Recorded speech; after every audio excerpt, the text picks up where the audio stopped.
خوش رنگ پرندوں نے برسات کی کنکر کی دل جھوم اٹھا، دل جھوم اٹھا۔ بہت عمدہ۔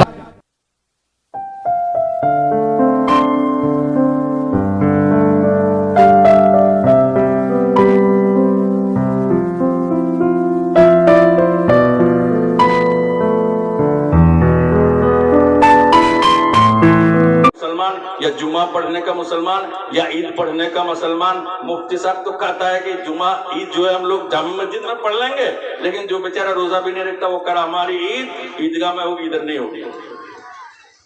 مفتی صاحب کی بات ہی نہیں مانتے۔ دنیا کے پیچھے جو پڑے گا دل میں سکون پیدا نہیں ہو سکتا ہے۔ ایک واقعہ چھوٹا سا سناتا ہوں، میرے استاد نے درس میں سنایا، اب تک میں نے کسی کتاب میں نہیں پڑھا۔ فرمایا کہ ایک آدمی تھا اللہ والا، لیکن بہت بڑا تاجر بھی تھا۔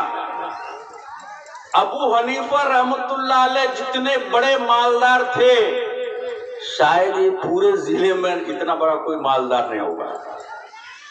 جی ہاں، کپڑے کی تجارت کرتے تھے، ارب پتی تھے، ارب پتی۔ لیکن علم کا حال یہ ہے، چار جو ائمہ ہیں ان میں سب سے بڑے امام ابو حنیفہ امام اعظم کہلاتے ہیں۔ آپ کا دارالعلوم دیوبند، مظاہر العلوم سہارنپور، ندوۃ العلماء لکھنؤ اور ان کے نہج پہ جتنے مدارس چلتے ہیں سب ابو حنیفہ کے مسلک پر چلتے ہیں۔ انہی کے کتابوں سے مسائل کو نکال کر بیان کیا جاتا ہے۔ آپ ہمارے پاس فتویٰ پوچھنے آئیں گے، میں بھی وہیں سے لکھوں گا، اپنی طرف سے کچھ نہیں لکھوں گا۔ انہوں نے قرآن و حدیث کو کھنگال کر ایک کوزے میں بند کر دیا، مسائل کی طرح، مسائل کے شکل میں، جس کو آج ہم لوگ دفعہ کرتے ہیں نا، جمہوریہ ہند کا دفعہ نمبر اتنا، دفعہ نمبر اتنا، دفعہ نمبر اتنا، اسی کو اسلامی شریعت کے اندر جو فقہ اور مسائل ہیں وہ اسلامی شریعت کے دفعات ہیں، دفعہ اتنا، دفعہ اتنا، دفعہ اتنا، دفعہ اتنا۔ ان سب کو مرتب کیا ابو حنیفہ اور ان کے شاگرد امام ابو یوسف اور امام محمد رحمۃ اللہ علیہ۔ اللہ ان سب کے اوپر رحمت کی بارش فرمائے۔ میں یہ عرض کر رہا تھا، ایک مالدار تھا، بزرگ آدمی تھا، مالدار بھی تھا، بزرگ بھی تھا۔ اس زمانے میں جہاز کے اوپر ایک ملک سے دوسرے ملک میں مال بھیجا جاتا تھا۔ مجلس لگی ہوئی تھی، کسی نے آ کر خبر دی کہ حضرت جس جہاز میں آپ کا مال جا رہا تھا وہ ندی میں غرق ہو گیا، سمندر میں۔ حضرت نے سر کو یوں جھکایا اور اٹھا کر کے مسکرانے لگے۔ ابھی مجلس چل ہی رہی ہے، تھوڑی دیر بعد پھر کسی نے خبر دی کہ وہ خبر غلط تھی، بھنور میں جہاز تو پھنسا تھا لیکن سلامتی کے ساتھ وہ بھنور سے باہر نکل گیا، جہاز صحیح سلامت ہے۔ پھر حضرت نے سر کو جھکایا اور مسکرانے لگے۔ حاضرین میں سے کچھ لوگوں نے پوچھا، حضرت دوسری مرتبہ جو آپ نے مسکرایا یہ تو اچھی بات ہے کہ جہاز بچ گیا، مال بچ گیا، خوشی ہوئی، مسکراہٹ آ گئی، لیکن پہلی بار جو آپ نے مسکرایا حادثے کی خبر آئی تو آپ کو غم ہونا چاہیے تھا، آنسو نکلنا چاہیے تھا، افسوس ہونا چاہیے تھا۔ فرمایا اصل میں بات یہ ہے کہ نہ مال کے جانے سے غم ہے اور نہ مال کے بچنے سے خوشی ہے۔ ہم تو اپنے دل کو دیکھ رہے ہیں، ہمارے دل کی حالت کیا ہے۔ جب پہلے آدمی نے خبر دی کہ آپ کا جہاز غرق ہو گیا اور تجارتی سامان غرق ہو چکا ہے، میں نے سر جھکا کر کے دل کو دیکھا کہ دل کیا کہہ رہا ہے۔ میں نے دیکھا میرا دل مطمئن ہے، اسے کوئی غم نہیں ہے، اس میں کوئی تردد نہیں ہے۔ میں نے اللہ کا شکر ادا کیا، اس شکر کے اوپر میں نے مسکرایا۔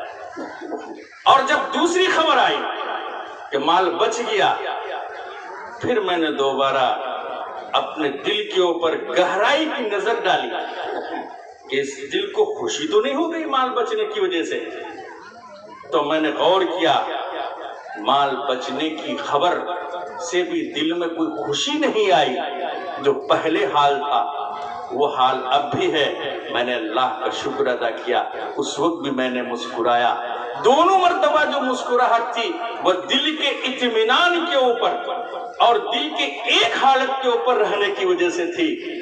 کبھی مال کے جانے کا نہ غم ہوا نہ کبھی آ جانے کی خوشی ہوئی. ہم تو دل کے اوپر نظر رکھتے ہیں, ہمارا دل کیا کہتا ہے. عزیز دوستو, دنیا کے پیچھے پڑ جاؤ گے, دنیا نہیں آئے گی, آخرت بھی برباد ہو جائے گی.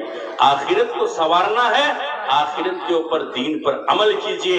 عمل کی ابتدا نماز سے ہوتی ہے. خدا کے واسطے مساجد کو آباد کیجئے, مساجد کو آباد کیجئے, اور بچوں کو جو آپ پڑھا رہے ہیں مکاتب کے اندر پڑھائیے. امام محمد رحمۃ اللہ علیہ کا جب انتقال ہوا, کسی نے خواب میں پوچھا, حضرت اللہ نے آپ کے ساتھ کیا معاملہ کیا؟ امام محمد رحمۃ اللہ علیہ نے فرمایا کہ بھائی میری اللہ کی بارگاہ میں پیشی ہوئی تو اللہ نے فرمایا, محمد میں نے تم کو بخش دیا, تیری مغفرت کر دی, اس لیے کہ اگر مجھے تم کو عذاب دینا ہوتا یا تمہارے اوپر گرفت کرنا ہوتا تو میں تم کو علم دین عطا ہی نہ کرتا. ہم نے تم کو علم دین اسی لیے دیا ہے تاکہ ہم تمہاری گرفت نہ کریں. ہم نے تم کو اسی لیے اس سے نوازا تھا. پھر ان سے پوچھا گیا, امام ابو یوسف کا کیا حال ہے؟ فرمایا ان کا مقام میرے سے اوپر ہے. پوچھا امام ابو حنیفہ کا کیا حال ہے؟ کہ بھائی ان کا کیا پوچھنا, وہ تو بہت اونچے مقام میں ہے. اس واقعہ کو در مختار کے مقدمے میں لکھا ہوا ہے, جس کتاب کو پڑھ کر کے آدمی مفتی بنتا ہے. آپ کا بچہ, ہمارا بچہ, ہم نہ بن سکے, آپ نہ بن سکے, کم از کم وہ اللہ والا بن جائے, اس علم کو حاصل کر لے جس علم کی وجہ سے اللہ کہہ دے کہ میں نے تم کو یہ علم اسی لیے دیا تھا کہ تم کو عذاب نہ دوں, جاؤ تمہاری میں نے بخشش کر دی ہے. اس لیے وہ والا علم سکھائیے, معرفت والا علم. دنیا کا علم سے مجھے اس وقت بحث نہیں ہے, معرفت کا علم حاصل کرائیے. رزق دینے والا اللہ تبارک و تعالیٰ. یہ نہ سوچئے حافظ بن جائے گا تو کیسے کھائے گا, مولوی بن جائے گا تو کیسے کھائے گا. آج تک کوئی حافظ اور مولوی بھوک سے نہیں مرا ہے, بھوک سے نہیں مر سکتا ہے. وَمَا مِن دَابَّةٍ فِي الْأَرْضِ إِلَّا عَلَى اللَّهِ رِزْقُهَا. اللہ نے رزق کو لازم کر لیا ہے. یہ چڑیا دیکھتے ہیں آپ, صبح اپنے گھونسلے سے نکلتی ہے, کون کھلا رہا ہے اس کو؟ اللہ کھلا رہا ہے. یہ چونٹیاں چل رہی ہے, کون کھلا رہا ہے؟ اللہ کھلا رہا ہے. ہمارے بچوں کو ہم علم دین سے آراستہ کریں گے, وہ عمل کریں گے, اس کا ثواب آپ کو ان کے والدین کو ملے گا.